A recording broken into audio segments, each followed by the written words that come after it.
विश्व होम्योपैथी दिवस है।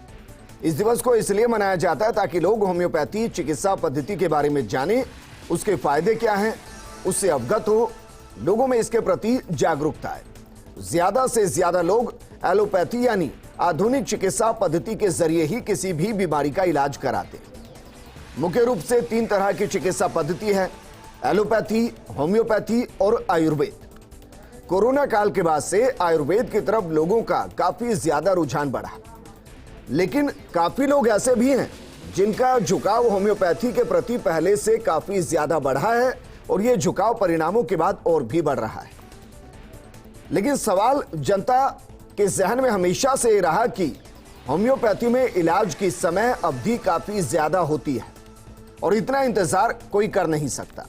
दूसरा सवाल, एलोपैथी में इमरजेंसी का इलाज है, होम्योपैथी में इमरजेंसी का इलाज नहीं है। तो क्या एलोपैथी की तर्ज पर कभी होम्योपैथी जनता के बीच में पहुंच पाएगी? आज बात इसी मुद्दे पर।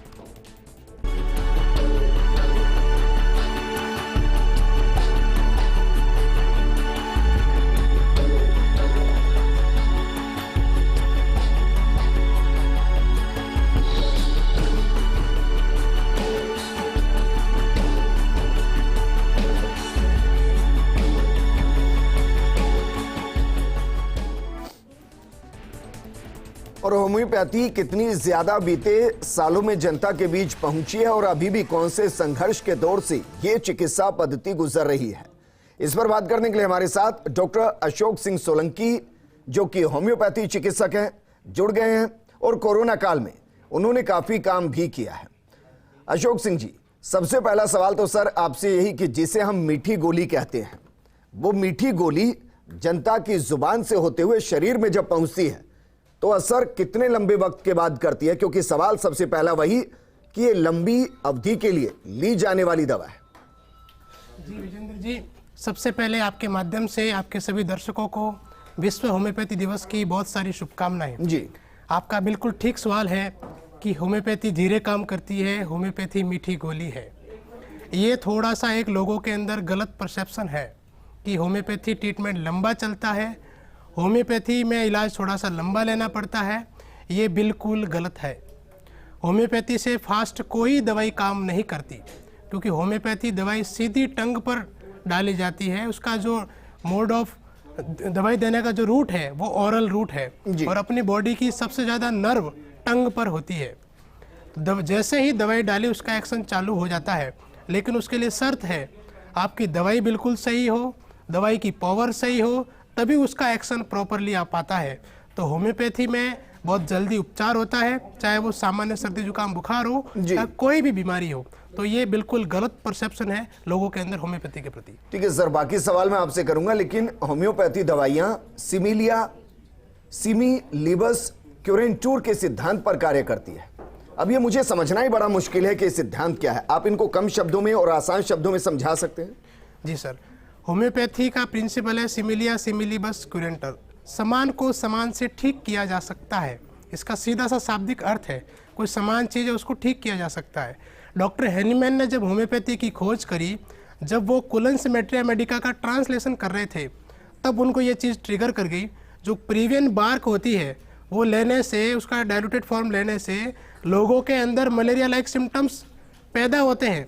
जी, जब उन्होंने इस पर स्टडी किया कि कोई चीज़ उस चीज़ को जब पैदा कर सकती है तो उसको ठीक भी कर सकती है। जी, तो इसलिए इसको कहा है कि समान समान को ठीक किया जा सकता है। सिमिलिया सिमिलिबस क्यूरेंटर, सिमिमल dose, minimum dose, correct dose, proper dose, इसका शाब्दिक अर्थ है सर। जी सर, आपको क्या लगता है हमारी बॉडी सिर्फ 14 सॉल्ट से मिलकर बनी है? क्योंकि होम्योपैथी में अगर मैं गलत नहीं तो 14 के आसपास सॉल्ट होते हैं जिनका अलग अलग कंपोजिशन बॉडी के अलग अलग ट्रीटमेंट में इस्तेमाल होता है। जी विजेंद्र जी, हमारी बॉडी 12 सॉल्ट से मिलकर बनी होती है। थोड़ा सा करेक्ट करूंगा ये, ठीक है, 12 सॉल्ट से मिलकर बनी हुई होती है। जिस सॉल्ट की बॉडी में डेफिशिएंसी होती है उसी सॉल्ट को डायनेमिक पोटेंसी में उसका जो मेटलिस्टिक डोज है उसको कम करके डायनेमिक पावर में पेशेंट्स को दी जाती है, तो पेशेंट बिल्कुल ठीक होता है। दूसरी बात है, जो कमी हुई है उसी को पूर्ति की जाती है। अदर सिस्टम में अपन देखते हैं उस चीज़ की जरूरत नहीं, लेकिन आवश्यक रूप से दिए जाते हैं। होम्योपैथी में जो चीज़ की कमी हुई है, डेफिशिएंसी साल्ट हुई है, उसी को पोटेंटाइज फॉर्म में दिया जाता है, तो पेशेंट बिल्कुल, इसलिए कहा जाता है होम्योपैथी का कभी कोई साइड इफेक्ट नहीं होता। सर साइड इफेक्ट तो नहीं होता, लेकिन सवाल तो इफेक्ट को लेकर है। सवाल मेरा आपसे ये है कि वो कौन कौन सी बीमारियां जो अभी भी होम्योपैथी के दायरे में नहीं, जिनका इलाज संभव नहीं? सर होम्योपैथी में एवरी नेचुरल डिजीज, सारी प्राकृतिक बीमारियों का इलाज है, केवल एक्सीडेंटल केस को छोड़कर।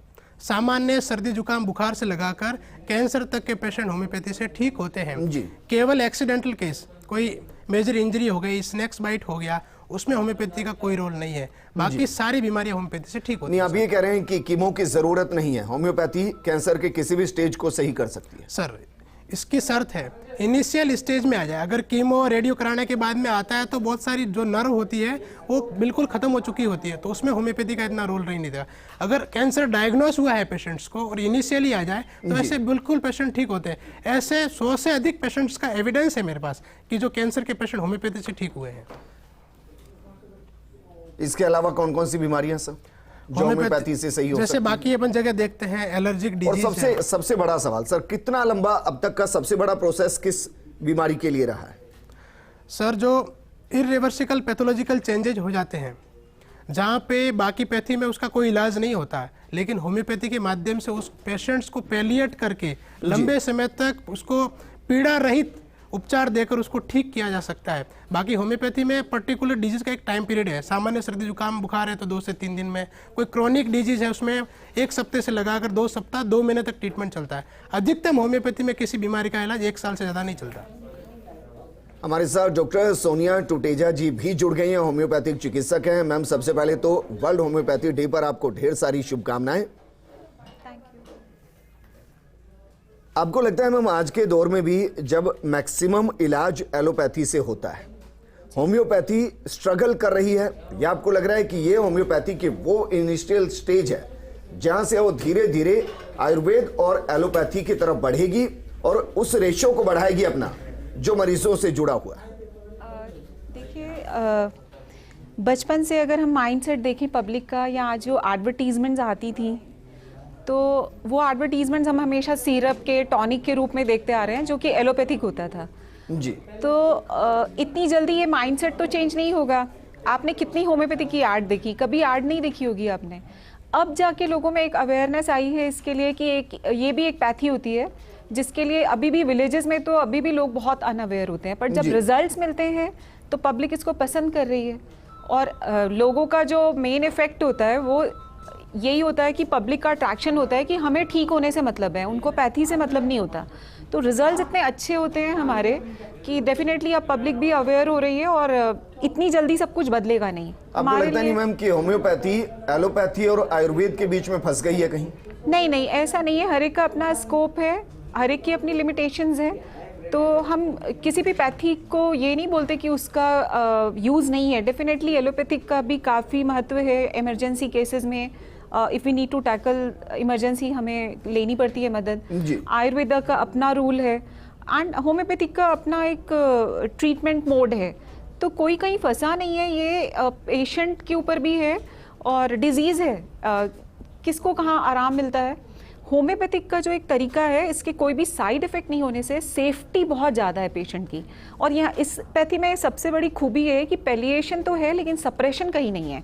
तो एलोपैथिक ड्रग्स, हम जब भी कोई ड्रग देखेंगे ना एलोपैथिक का, तो उसमें लिखा रहता है पीछे कि ये इसके साइड इफ़ेक्ट्स हैं, पर हमारे यहाँ कभी नहीं लिखा रहेगा कि ये साइड इफ़ेक्ट्स हैं। और अगर ओवरडोजिंग भी होती है किसी चीज़ की आयुर्वेदा में भी, तो भी पेशेंट हमें आके बताते हैं कि ये चीज़ें हमारी कुछ साइड इफेक्ट आए हैं, पर हमने अपने ड्रग होम्योपैथी की जो मीठी गोलियां होती हैं उसके भी तो साइड इफेक्ट होंगे अगर कोई ओवरडोज में ले ले? नहीं होंगे? नहीं, इसके नहीं होते। कारण ये है कि ये बहुत ज्यादा पोटेंटाइज फॉर्म में यूज किया जाता है इनको। इसमें कोई केमिकल नहीं है। उदाहरण के साथ मैं इसको शेयर करना चाहूंगा। सपोज कीजिए आपने किसी को 4 गोली सुबह शाम के लिए दी जी, उसने 8-8 या 10-10 गोलियां ले ली जी। ये तो सॉल्ट कंपोजिशन है मैम, 12 सॉल्ट के कंपोजिशन है कि आपकी बॉडी में जो डेफिशिएंसी होगी उसको वो फुलफिल करेगा और उस बॉडी के अंदर उसको दोबारा कंटिन्यू करे, इसका काम करेगा वो। अब अगर आप उसको एक्सेस में ले रहे हैं तो उसका कोई साइड इफेक्ट नहीं। देखिए आप थोड़ा सा कंफ्यूज हो रहे हैं। जो आप सॉल्ट की बात कर रहे हैं ना, यहाँ पे ये सॉल्ट है, बायोकेमिक ड्रग्स है ये प्योर होम्योपैथिक ड्रग्स नहीं है। होम्योपैथी बिल्कुल डिफरेंट पैथी है, और जो बायोकेमिक का 12 सॉल्ट की बात कर रहे हैं, इनका यूज बिल्कुल अलग है। हालांकि होम्योपैथिक डॉक्टर 12 सॉल्ट यूज करते हैं, बायो कॉम्बिनेशन यूज कर सकते हैं, लेकिन ये प्योर होम्योपैथिक नहीं होती। होम्योपैथिक में जब हम ड्रग्स देते हैं तो सिमिलिया सिमिलियस क्यूरेंटर के अकॉर्डिंग देते हैं। आपने बहुत अच्छा सवाल पूछा। पेशेंट को भी ये लगता है कि 4 गोलियां खा लूँ या 8 खा लूँ, तो कई बार हमसे पूछता है कि अगर मैंने 8 खा ली तो जल्दी ठीक हो जाऊंगा। देन हम लोग को लगता है नहीं आप 4 खाएंगे तो भी उतना ही फर्क आएगा, 8 खाएंगे तो भी उतना ही फर्क आएगा, क्योंकि सिंगल डोज मैटर करता है। ठीक है, तो उसमें हम पोटेंटाइज ड्रग्स डालते हैं। पोटेंटाइजेशन के बाद में उसमें कोई केमिकल नहीं बचता। कैसे साइड एडवर्स इवेंट्स कभी होंगे ही नहीं। होम्योपैथिक एग्रेवेशन नाम की एक चीज़ जरूर देखने को मिल सकती है कि फॉर एग्जाम्पल कई पेशेंट ऐसे आते हैं कि एक्जिमा है, हमें स्किन डिजीजेस के हमारे पास काफ़ी लोग आते हैं। तो अगर एक्जिमा है सपोज और हमने दवाई दी, पता चला कि एक्जिमा थोड़ा ठीक हो रहा है पर पेशेंट को बहुत कफ हो गया, तो हम फिर उसे पूछते हैं तुम्हारी पुरानी जो ये बीमारी थी, तुम्हें ब्रोंकाइटिस था, दबा हुआ था, कुछ सप्रेशन था? वो हमें बिल्कुल बताता है कि हाँ सप्रेशन था। तो सप्रेशन का बाहर निकलना, ये एग्रेवेशन हम इसको होम्योपैथिक एग्रेवेशन के नाम से जानते हैं। ये कोई हमने उसको कुछ अच्छा नहीं कभी किया। इस तरीके का ट्रीटमेंट उल्टा नहीं पड़ गया? नहीं, पेशेंट आके उल्टा सिर हो गया कि आपने दवाई दी और ये देखिए मुझे और ज्यादा हो गया? नहीं, वो थोड़ी ना समझेगा कि उसके अंदर की छिपी हुई बीमारी बाहर आ गई है। जी हाँ, हम उसको बिल्कुल समझाते हैं। जब भी पुरानी बीमारियां, ये एक रूल होता है हमारे में कि आपका जो भी कुछ भी बीमारी दबा हुआ है पुराना वाइटल ऑर्गन्स में, तो वो डेफिनेटली आ सकता है। अगर पेशेंट सेंसिटिव है तो बहुत जल्दी ये प्रभावित हो सकते हैं वो पेशेंट, और बिल्कुल आ सकती है पुरानी बड़ी दबी हुई बीमारियां, और हम उसको बताते हैं कि ये आपको थोड़ा टॉलरेट करना ही पड़ेगा। और अगर पेशेंट नहीं टॉलरेट करता है तो उसके लिए हम एक्यूट मैनेजमेंट, उसके लिए भी दवाइयाँ देते हैं जी। तो ऐसी कोई प्रॉब्लम हमें नहीं आई कभी, बट इसका कोई भी एडवर्स इवेंट हमने आज तक नहीं देखा है। ठीक है, अशोक सिंह जी, क्या होम्योपैथी पूरी तरीके से हिंदुस्तान में निर्मित दवाइयाँ हैं या बाहर से आती है? सर होम्योपैथी जर्मन से आई हुई पैथी है, और उसके बाद में अभी लगभग ये 84 कंट्री में ये काम करने वाली पैथी है। और पहले से होम्योपैथी बहुत ब्रॉड हो गया है। जैसा आप लोगों का सबका परसेप्शन है कि होम्योपैथी मीठी गोली है, आज बहुत साइंटिफिक इन्वेस्टिगेशन के बाद में मेडिसिन मार्केट में आती है। जर्मन्स कंपनियां भी है, अपनी इंडियन कंपनियां भी है, राजस्थान में बहुत सारी मेडिसिन इस प्रकार की बनती है, लेकिन पहले से बहुत ब्रॉड हो चुका है सिस्टम, और एक एक मेडिसिन पे बहुत अच्छे से इन्वेस्टिगेशन करके।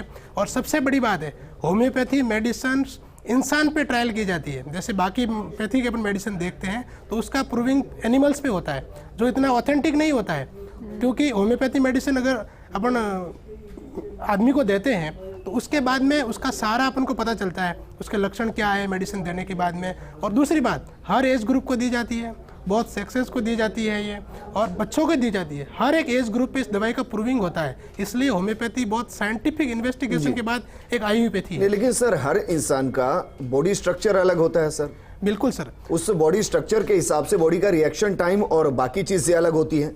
तो ये मैं कैसे मानूं कि अगर मानिए किसी एक पर आपने ट्रायल कर लिए तो दूसरे पर भी सेम ट्रायल उतने ही सक्सेस होंगे? स्ट्रक्चर पूरा सेम है ना सर? जी सर, इसका ये है कि जैसे एक मेडिसिन है, एक मेडिसिन का बहुत सारे पीपल्स पे, बहुत सारे लोगों पे इसका वो होता है इन्वेस्टिगेशन।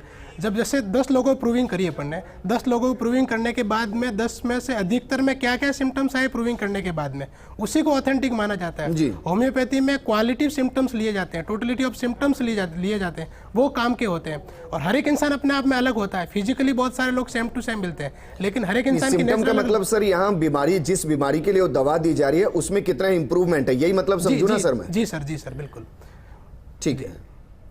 लेकिन सोनिया टूटे जाएगी मैम, क्योंकि अगर आप मानकर भी चलूं, चलिए 100 पेशेंट पे आपने उसको ट्रीट किया, 200 पेशेंट पर ट्रीट किया, लेकिन एंड ऑफ द डे तो हर बॉडी स्ट्रक्चर अलग है। और जितने भी होम्योपैथी डॉक्टर से मैंने बातचीत की वो एक पूरी हिस्ट्री लेते हैं और उस हिस्ट्री के आधार पर कंपोजिशन को तैयार करते हैं, अगर मैं गलत नहीं तो। जी बिल्कुल, आपने सही कहा। अगर उसमें अगर पेशेंट अपनी हिस्ट्री को सही तरीके से नहीं बताता या कुछ चीजों को जानबूझकर छुपा लेता है, उसको उसमें थोड़ी सी इंसल्ट या कुछ ऐसी महसूस होता है कि शायद मैं शेयर ना करूं तो अच्छा है, तो वो दवाई उतनी कारगर तो नहीं होगी जितनी होनी चाहिए। उस स्थिति में क्या करेंगे मैम? देखिए, आपके प्रश्न दो तरीके के हैं। एक पहले प्रश्न का मैं जवाब देती हूँ। आपने ये कहा कि बॉडी स्ट्रक्चर अलग होता है, तो यही तो हम यही तो बात कहते हैं कि इंडिविजुअलाइजेशन ही हमारा सबसे बड़ा जो अलग है बाकी पैथी से, वो यही तो बात है कि इंडिविजुअलाइजेशन है। फीवर की कोई ब्रांडेड मेडिसिन नहीं है हमारे यहाँ कि आपको हर फीवर के व्यक्ति को एक ही दवाई जाएगी, नहीं। उस फीवर में भी अलग अलग सिम्टम जो पेशेंट देगा, वो जिस दवाई से हमारे प्रूविंग के समय मैच हुए, वो ड्रग उसका होगा। यही तो कंट्राडिक्शन है मैम। फिर उस एक्सपेरिमेंट का फायदा क्या जो अलग अलग पेशेंट पे किया गया? नहीं, आप एक्सपेरिमेंट वैसा नहीं होता है यहाँ। Drug proving healthy human being पे होती है। जैसे मैं आपको विस्तार से इसके बारे में बताती हूँ कि मान लीजिए कोई ड्रग है, आज कोई सब्सटेंस है, उसे हमें हेल्दी ह्यूमन बीइंग पे प्रूव करना है। ठीक है। प्रूव मतलब ये होता है कि उसका पूरा इफेक्ट देखना है कि क्या सिम्टम आएंगे, क्योंकि हमारे यहाँ एक चीज़ आपने पहले ही देखा, जो सिद्धांत है कि जो ड्रग पैथोजेनेटिक एक्शन होएगा वही क्यूरेटिव एक्शन होगा। ठीक है, तो जो सब्सटेंस जो पैथोजेनेसिस क्रिएट कर सकता है, वही सब्सटेंस जो है वो पैथोजेनेसिस को रिजॉल्व कर सकता है। थोड़ी आम भाषा इस्तेमाल कर सकते हैं प्लीज मैम, क्योंकि ये आम आदमी के लिए प्रोग्राम है, वो समझ सके चीजों को। मीन्स जो भी सब्सटेंस हम ड्रग सब्सटेंस देंगे, जो भी मरीज में लक्षण आएंगे, अगर वो लक्षण हमें किसी मरीज में दिखते हैं तो ही हम उसको देंगे, वरना हम नहीं देंगे। ठीक है। जैसे पहला जब इसका आविष्कार हुआ था, तो एक चाइना जो पेड़ की खाल है उसका पूरा ये टिंचर बनाया गया और उसको 4 ड्रम में डॉक्टर हेमन साहब ने खुद लिया, और वो लेने के बाद में उन्होंने देखा कि मलेरिया के लक्षण पैदा हो गए हैं। तो अब उन्होंने ये देखा कि जो चीज़ मलेरिया को ठीक कर रही थी, वो मलेरिया के लक्षण भी कर सकती है। तो ये वहाँ से ये शुरू हुई थी ड्रग प्रूविंग की बात। फिर ऐसा उन्होंने बहुत सारी ड्रग्स के साथ किया कि एक नहीं, बहुत सारी ऐसी ड्रग्स को उन्होंने प्रूव किया कि क्या ये ड्रग जो सब्सटेंस जब अंदर जाएगा तो कौन से लक्षण आएंगे मरीज में, और जब मरीज में नहीं, हेल्दी ह्यूमन बीइंग में। और जब वही सेम लक्षण हमें किसी मरीज में मिलते हैं तो हम उसको मैच करके देने की कोशिश करते हैं। इसीलिए ही हम पूरा केस इंडिविजुअलाइज करते हैं। फीवर हमारे लिए सिर्फ फीवर नहीं होता है। दूसरे सवाल का जवाब जी, अगर पेशेंट ने हिस्ट्री छुपा ली फिर क्या करेंगे? पेशेंट बहुत सातिर्क होते हैं, लेकिन डॉक्टर उससे भी सातिर्क होते हैं। अगर वो छुपाते हैं तो भी हमें पता चल जाता है, क्योंकि पीछे जो हमारा एक डिस्क्रेसिया बैठा हुआ है, वीकनेस है, जिसको मियाज़म का नाम दिया गया है, वो चाहे भी तो छुपा नहीं सकता। कई पेशेंट ऐसे होते हैं, बड़े मज़ेदार की बात होती है कि मुझे फिशुला हो गया। अच्छा, आपने क्या किया? कुछ भी नहीं डॉक्टर साहब, मैं तो कुछ करता ही नहीं हूँ, कुछ नहीं खाता, कुछ भी नहीं हुआ। लेकिन हमें पता है इसके पीछे क्या डिस्क्रेसिया है। फिर हम बोलना शुरू करते हैं, तुम ये करते थे, ये करते थे, ये हाँ जी हाँ करता था। तो वो हमें अपने एक्सपीरियंस से उसके बैकग्राउंड का भी हमें एक आभास हो जाता है, एक अंदाज लग जाता है जी। क्योंकि कोई भी बीमारी हर एक व्यक्ति को नहीं होती, सबका कॉन्स्टिट्यूशन अलग है, बॉडी शेप, जैसे आपने कहा अभी कि हर चीज़ अलग है। तो बीमारियां भी एक व्यक्ति को अलग अलग तरीके, मतलब हर पेशेंट जो होता है, हर पर्सन होता है, वो अलग ही बीमारियों के लिए प्रोन है। जैसे किसी को पाइल्स या जीआईटी प्रॉब्लम होगी। थोड़ा सा क्या है कि पब्लिक जिस चीज को लेकर कंफ्यूज होती है ना, मेरा उद्देश्य प्रोग्राम का ये होता है कि उस कंफ्यूजन को दूर करूं। जब सब चीजें अलग हैं और सबके सिम्टम के हिसाब से हम दवा को तैयार करते हैं जी, तो इसका मतलब मैं ये मानूं कि डॉक्टर खुद दवा का तैयार कर रहा है केमिकल कंपोजिशन के साथ या जो भी सॉल्ट के कंपोजिशन के साथ, नहीं, या वो मार्केट में अवेलेबल है? मार्केट में दवाइयां तो वही हैं। जैसे आपको मैंने एक एग्जांपल दिया छोटा सा कि चाइना, तो चाइना से बुखार की दवाई नहीं है, ये बहुत जगह पे यूज होगी, वहां यूज होगी जहां वो सिम्टम हमें प्रूविंग के समय मिले थे, वैसे ही लक्षण हमें किसी पेशेंट में दिखाई देंगे। हो सकता है दवा हिस्ट्री टू हिस्ट्री आगे बढ़ती है। बिल्कुल, दवाइयां तो मार्केट से मिलती है हमें, लेकिन देने का जो आर्ट है, जो फिजिशियन का होता है कि वो कैसे उसके मैचिंग करेगा ड्रग को, एक एक सिमिलम लेगा, सिम्टम लेगा, उसकी केस हिस्ट्री लेगा, उसके इवेंट्स को पूछेगा, बैकग्राउंड हिस्ट्री को लेगा, और तब जाके वो चयन करेगा। ये उसका आर्ट है। ठीक है डॉक्टर अशोक सिंह जी, अक्सर हम देखते हैं कि जब एलोपैथी की बात हम करते हैं तो उसमें कई पेशेंट ऐसे होते हैं जो डॉक्टर के सिर हो जाते हैं, क्योंकि केसेस बिगड़ जाते हैं, उनको लगता है कि केसेस बिगड़ गए हैं। क्या कभी ऐसा बैड एक्सपीरियंस हुआ कि आपने किसी को सही करने के लिए दवा दी हो और उल्टा ही पड़ गया कि वो कह रहा है कि नहीं, मुझे जो बीमारी थी वो और ज्यादा आ गई है, मुझे जो सिम्टम्स थे वो और ज्यादा आ गए हैं, और आकर लड़ने लग गया हो?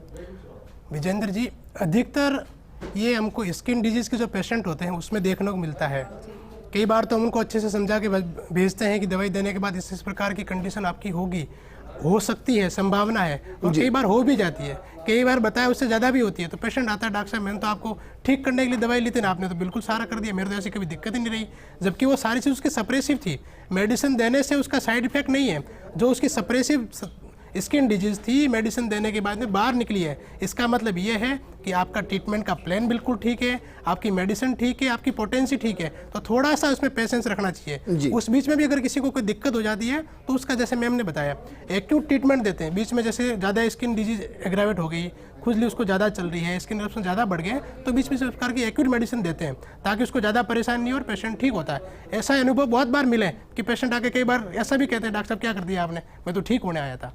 तो ऐसा अनुभव बहुत है। अच्छा, एक बार मेडिसिन जो चलेगी वो लाइफ टाइम, या जब तक वो बीमारी सही नहीं होगी वही चलेगी, या फिर जैसे जैसे बॉडी में चेंजेस आएंगे उसके हिसाब से डोजेस चेंज होती है? इसमें ऐसा होता है, पूरी केस हिस्ट्री ली, टोटल ऑफ सिम्टम्स किया, उसके बाद में पेशेंट की जो सिलेक्ट दवाई हो रही है उसी दवाई को दिया। उस दवाई को देने के बाद में पेशेंट में उसका क्या रिएक्शन आया, पेशेंट ने उसना क्या महसूस किया, उसकी डिजीज़ में कुछ आराम आया, कुछ नहीं आया है, स्किन डिजीज कोई चीज़ बढ़ गई है, तो उसके बाद में उसकी टोटलिटी ऑफ मेडिसिन के बाद में बहुत सारी मेडिसिन होती है, उसको कॉम्प्लीमेंट्री मेडिसिन देना होता है। जैसे आयुर्वेद में वात कफ और पित्त होता है, हमारे होम्योपैथी में माइजम होते हैं जी, सोरा, साइकोटिक और सिप्लिटिक। तो बीच बीच में इस प्रकार की एंटी मियाजमेटिक ड्रग भी देनी पड़ती है। इसका मैं आपको सीधा सा एग्जांपल बताऊं, जैसे अपन कोई पेड़ काटते हैं, पेड़ काटते काटते कोई बड़ी गांठ आती है तो अपन क्या करते हैं, उसकी आरी चेंज करते हैं, उसकी मशीन चेंज करते हैं। तो होम्योपैथी में भी ऐसा ही है, जब पेशेंट को अपन ठीक करते करते कई स्थिति तक रुक गए तो उसका मतलब है इसके अंदर बीच कोई इनको ऑब्स्ट्रक्शन आ गया, ऑब्स्ट्रक्शन टू क्योर आ गया, तो उसमें एंटी मियाजमेटिक ड्रग है, प्रीवियस जो मेडिसिन है उसकी पोटेंसी को बढ़ा के दिया जाए, कॉम्प्लीमेंट्री मेडिसिन दिया जाए, इस प्रकार के बहुत सारे उसमें रूल है। ठीक है सर, मेरे पास वक्त की कमी है, इसलिए सोनिया जी आपसे सवाल है मैम, क्योंकि मेडिसिन जब होम्योपैथी की दी जाती है या तो थ्राइस अ डे दी जाती है, ट्वाइस अ डे दी जाती है, और उसमें भी अलग अलग तरीके की मेडिसिन होती हैं। अगर कोई पेशेंट इरेगुलर है उन मेडिसिन को लेने के लिए जी, तो क्या उस पर असर होगा, पहला सवाल। और इसी से जुड़ा हुआ, मानिए 7 दिन के मेडिसिन में कोई 2 दिन का गैप ले रहा है, 3 दिन का गैप ले रहा है, या 1 दिन का गैप ले रहा है, तो क्या उसको जीरो से शुरू करना पड़ेगा? ये सवाल मैं इसलिए कर रहा हूं मैम, क्योंकि जो होम्योपैथी की मेडिसिन लेते हैं ना, उनके दिमाग में सबसे बड़ा कंफ्यूजन होता है कि वो 6 महीने 4 महीने एक प्लानिंग के साथ नहीं चल सकते, कभी ना कभी ब्रेक डाउन होता है। जी जी जी, जो इंस्ट्रक्शंस अगर कोई भी फिजिशियन आपका है, अगर वो देता है होम्योपैथिक डॉक्टर, तो उसको ज़रूर फॉलो करना चाहिए। पर अगर फॉलो नहीं भी किया है तो ऐसा ये मानना ज़रूरी नहीं है कि बिल्कुल ही असर नहीं होगा, जो ली हुई दवाइयाँ उनका असर ख़त्म हो जाएगा और नए सिरे से शुरू करना पड़ेगा, ऐसा नहीं होता है। हाँ, जितना इफेक्ट आना चाहिए उतना नहीं आएगा इरेगुलर रहेगा तो, लेकिन इफेक्टिव तो उसका जब 2-4 डोज भी चले गए तो जो इफेक्ट आना होता है वो तो शुरू हो जाता है पेशेंट में आना। पर अगर फॉलो नहीं करेगा इंस्ट्रक्शंस, तो जितना आप समझते हैं कि किसी ने कहा है 4 बार लेनी है और वो ले नहीं रहा, 3-3 दिन गैप कर रहा है, तो वो इफेक्ट आने में थोड़ा टाइम लग सकता है, पर नए सिरे से शुरू करने की कोई आवश्यकता नहीं। सोनिया जी, क्योंकि मुझे प्रोग्राम को क्लोज करना है, जी हाँ, होम्योपैथी क्या विश्वसनीय है? जी बिल्कुल। ये तो बड़ा अजीब सा सवाल पूछा आपने। मैम, पब्लिक का सवाल है।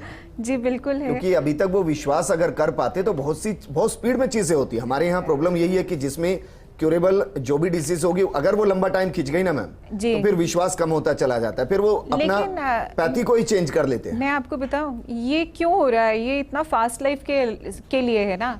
ठीक तो फिर भी नहीं होते, ये आपका बोलना बिल्कुल उचित नहीं है कि वो ठीक हो गए। अगर ठीक हो जाते तो दोबारा बीमार नहीं पड़ते ना जी, बाय रूट तो जाएगा ही नहीं कभी।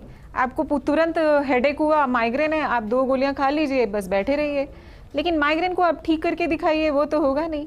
आफ्टर ऑल यही हमारी सबसे बड़ी प्रॉब्लम है, जब वो सारी पैथी को ट्राई कर लेता है, जब कुछ नहीं होता तो होम्योपैथिक को लास्ट चांस मिलता है। और लास्ट चांस क्यों मिलता है? आज पूरी दुनिया में फिर भी 2nd नंबर पे होम्योपैथिक आ रही है, तो इसका मतलब पब्लिक का फेथ है हम पे, तभी आ रही है। ठीक है डॉक्टर अशोक, फाइनल कमेंट आपसे। विश्वसनीयता क्या पब्लिक के बीच में धीरे धीरे बढ़ रही है? एक्सेप्टेंस बढ़ रही है होम्योपैथी को लेकर? कॉन्फिडेंस बढ़ रहा है डॉक्टर्स का कि हाँ पेशेंट्स हमारे पास भी है? बिल्कुल सर, जैसे मैंने पहले बताया 84 कंट्री में काम करने वाली पैथी है।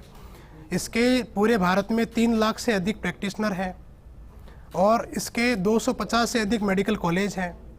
राजस्थान में 2 होम्योपैथी के मेडिकल कॉलेज हैं, 12,500 होम्योपैथी के वेलनेस सेंटर हैं। तो कहीं न कहीं विश्वसनीयता बढ़ रही है। और कोविड काल के बाद में क्या हर होम्योपैथी सरकारी अस्पताल में एक होम्योपैथी का डॉक्टर है? नहीं सर, राजस्थान में स्थिति क्या थोड़ा गवर्नमेंट सा की तरफ से इसको सपोर्ट है? गवर्नमेंट की तरफ से जितना सपोर्ट मिलना चाहिए उतना नहीं मिला है राजस्थान में। एक्सेप्टेंस है सर? क्योंकि देखिए, कॉलेज होना और अस्पताल में डॉक्टर का मिलना दो अलग चीजें हैं सर। पब्लिक के बीच में तब डॉक्टर पहुंचेगा जब वो अस्पताल पहुंचेगा। राजस्थान में सर थोड़ा सा स्थिति ठीक नहीं है, क्योंकि राजस्थान में सरकारी सेवाओं में केवल 200 चिकित्सक हैं। आपने तो कई डॉक्यूमेंट्स भेजे हैं, चिकित्सा मंत्री को भी भेजे हैं, रिस्पॉन्स क्या रहा?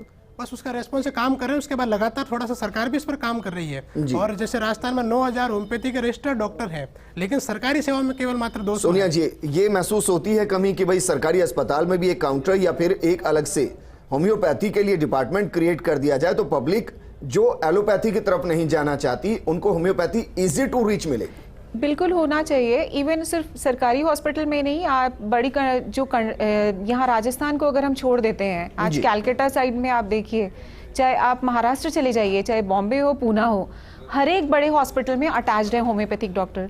जहाँ भी उन्हें जरूरत पड़ती है वो इंटीग्रेट करते हैं। कोई भी पैथी खराब नहीं होती। कई बार हमारे कोमा के पेशेंट है, रूबी हॉस्पिटल का नाम मैं आपको बताऊंगी, वहाँ मैंने खुद काम किया हुआ है।